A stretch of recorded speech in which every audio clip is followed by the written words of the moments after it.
right, good afternoon. Let's call court to order. Today is Thursday, August the 19th. It's 5:30 PM. Proof of posting, please. Tuesday.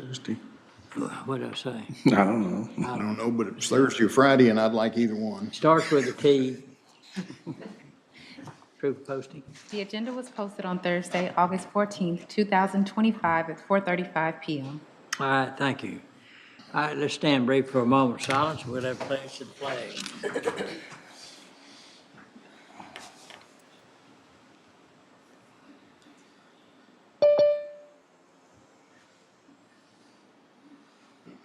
Please hold the pledge.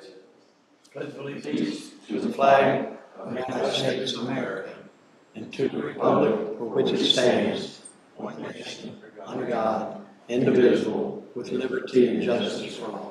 Texas, please. Honor the Texas flag. I pledge allegiance to thee, Texas, one state, under God, one and indivisible. Okay. Like over and over. Yeah.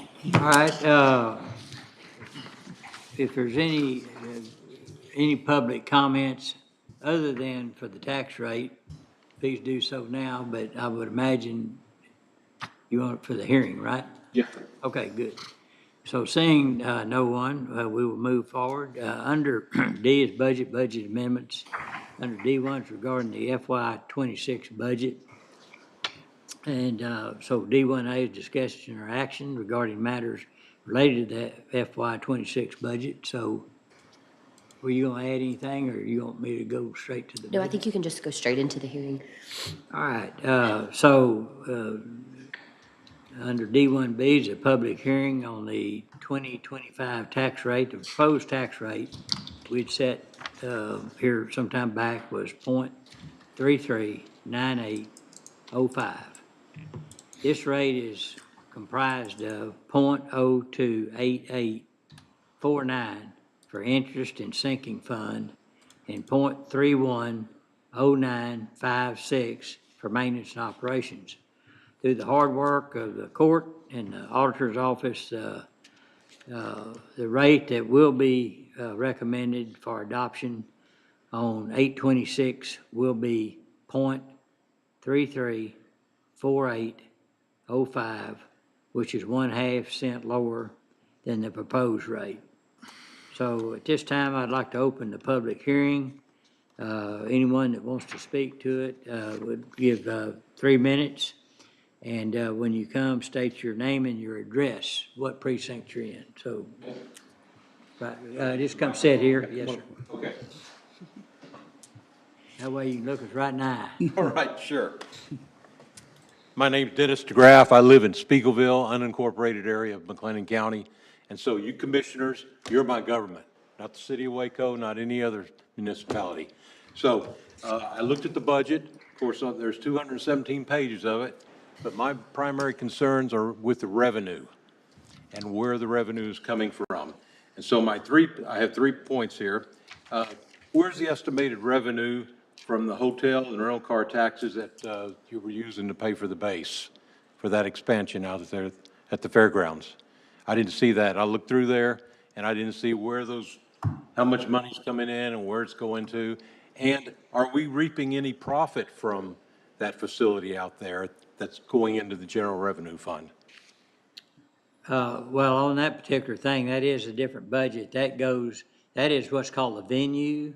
Okay, And so all those revenues go to service the debt that built that facility out there. certainly. And so we have an operating agreement with the Heart of Texas Fair. They're operating it. It is in the black. That's their budget. And they,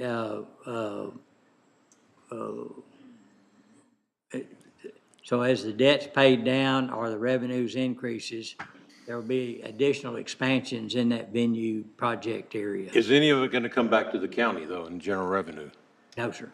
So It keeps Well, not us directly, from, not it directly. keeps us from having to spend as much money Right.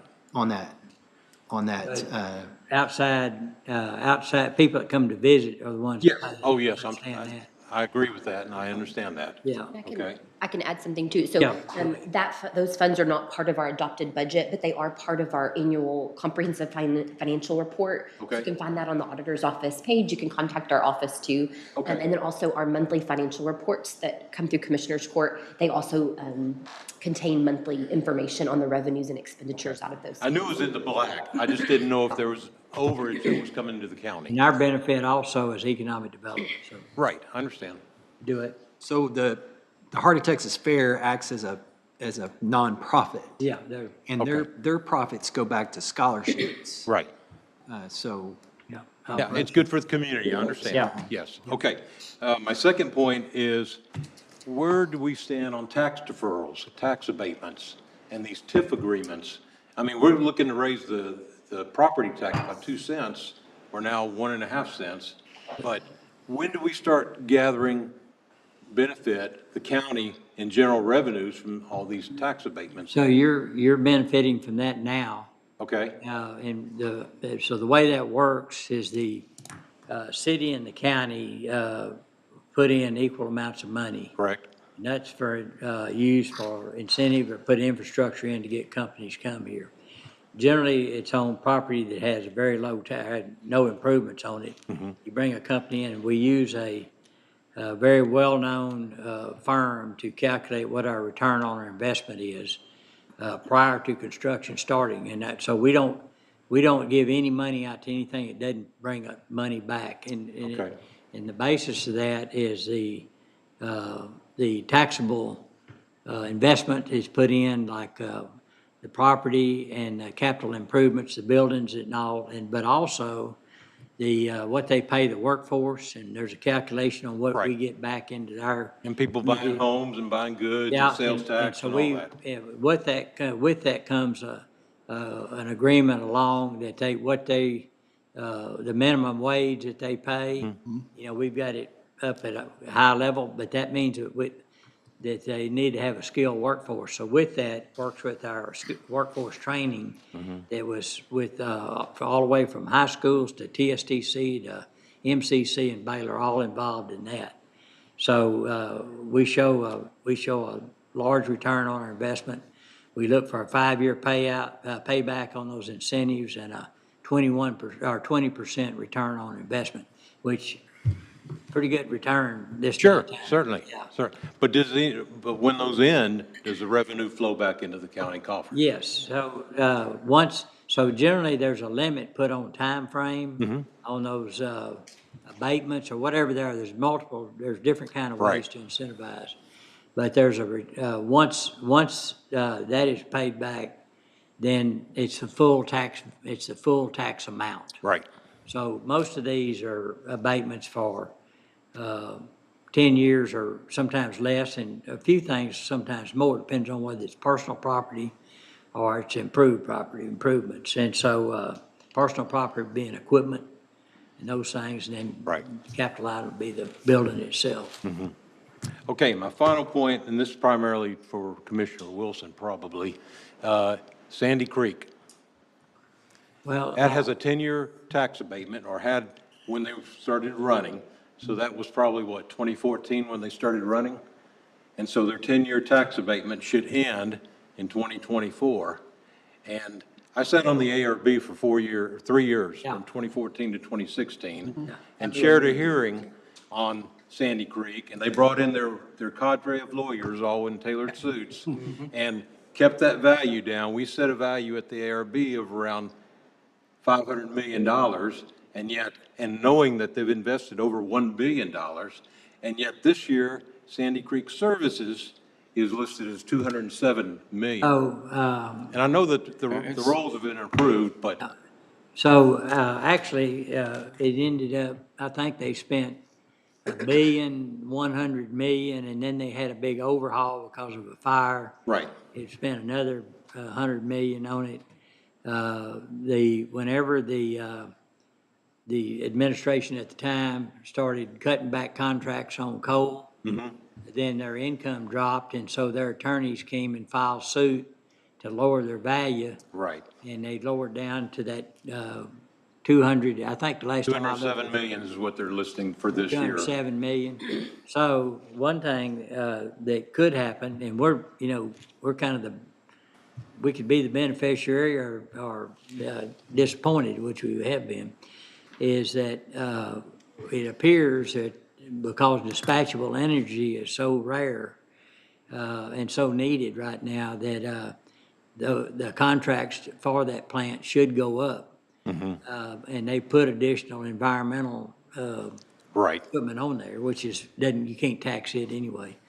And so hopefully that's gonna go back up, but we've got it on a watch Okay. to be able to So calculate. somebody's eyeballing that. Yes, Okay. absolutely. Because, And so there's a third party that actually goes in and calculates what these manufacturers, all these different industrial type companies, what the real value is. And so they're third party for us actually for the appraisal district, and then they ones that put them on the road. But right, okay. All right. And Well, Riesel ISD has a very big oh, yes, interest in that certainly. too, and it's coming around. I think it's actually helped them out now since we're going the right direction. yeah, So in the appraisal district, the only part that's on there is the land, and that's valued at $1.7 million. Yeah. That's it. But you know that plant is there. Yeah. And it's got a real property value. Sure. And yet that real property value has been constantly underestimated or underappraised. And, or whether they have better lawyers or not, they won. well, and I know how the process works. I mean, you pay your $400 fee if you don't agree with the A or B recommendation, then you go to court and you go to a jury trial. And then you convince all those jurors. And so that's how it works. And I understand that's state law. But we ought to be good stewards for our county citizens. Yep. Keep an eye on that. No so doubt. So that we don't let it get away from us. Point. And anytime you make an investment, there's always risk. Yeah. And that's what I would tell those investors that have shares in that. There's a risk, and you've accepted the risk, Yeah. not to the detriment of our citizens. The one thing I will always remember about Sandy Creek is that, and I was told this about all of those plants, is that there's hundreds of thousands of pages of accounting rules that go along with the valuations. But the minute that they flipped the switch on, it became obsolete. It's like buying a car, and it loses Yeah. 30% of its value when you drive off the lot. Yeah, So, they and then in comes the lawyers. Yeah, and Sandy Creek's already had multiple owners. Right. So they, some of them went through bankruptcy and all that, and it discounted, and it's like that old saying that, the best loan is, the best loan is the third loan. It's already been written down to finally it's at the Development. right side. And then the other piece to that makes the appraisal district, Larry, as you well know, Mr. DeGraff, is that's a big lawsuit. There's big attorney fees tied to that. We lose, we pay their fees. Yeah. Right. And so you're so reluctant we really need a better system, Yes. honestly. Yes. But I don't see anybody putting any effort down in Austin into that, so, Yeah, Because you know who's paying the bills down there. yeah.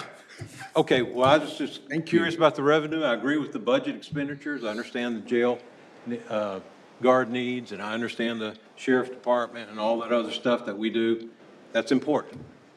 I'm just curious about the revenues. we put a lot of effort into it. Yes, We, sir. we don't always agree with each other.